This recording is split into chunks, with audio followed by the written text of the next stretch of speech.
People are at it again with these LinkedIn surveys. Such a good idea. So poorly implemented. This person wants to know how many years, how many years work experience do you have?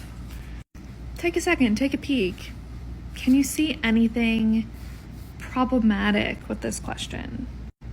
Let's say I literally just started working.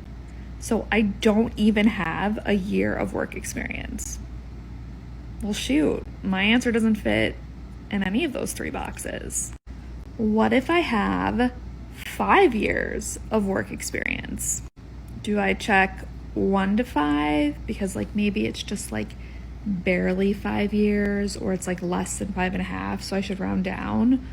Or do I check 5 to 10 because, I want full credit for my 5 and I feel like it's a little bit over 5, so it should round up. We don't want people doing that kind of foolishness with the math and no, just don't have overlapping answer categories. Same thing applies to that little 10 years of experience there. Don't overlap your answer categories.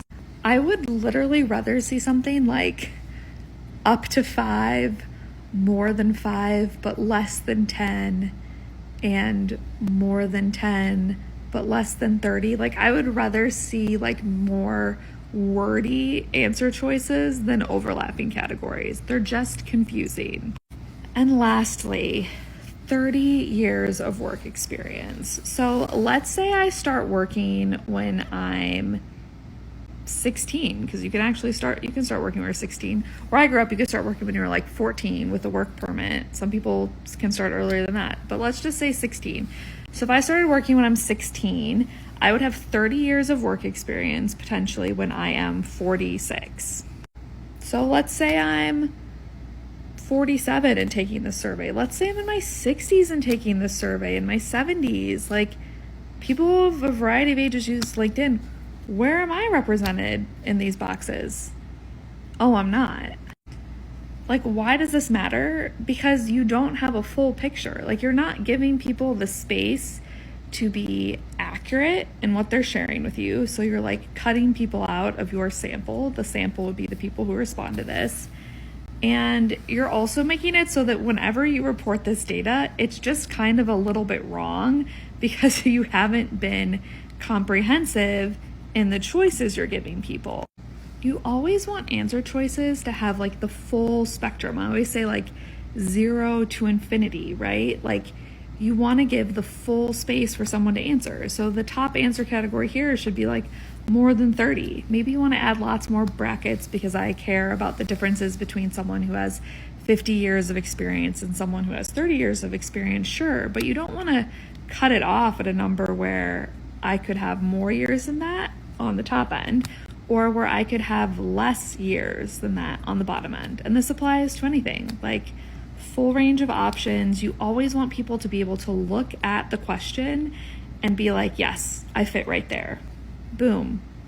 Boom. If you wanted to make this even better, I would give more context for the question, right? Because someone might see this and be ooh, do I count being a babysitter when I was little? Or do I count my first job as a swim instructor? So you could give some instructions starting with a particular age, or starting with the very first job you ever had. Yes, even babysitting counts. Give people the full context to answer the question. I think that would make this even better.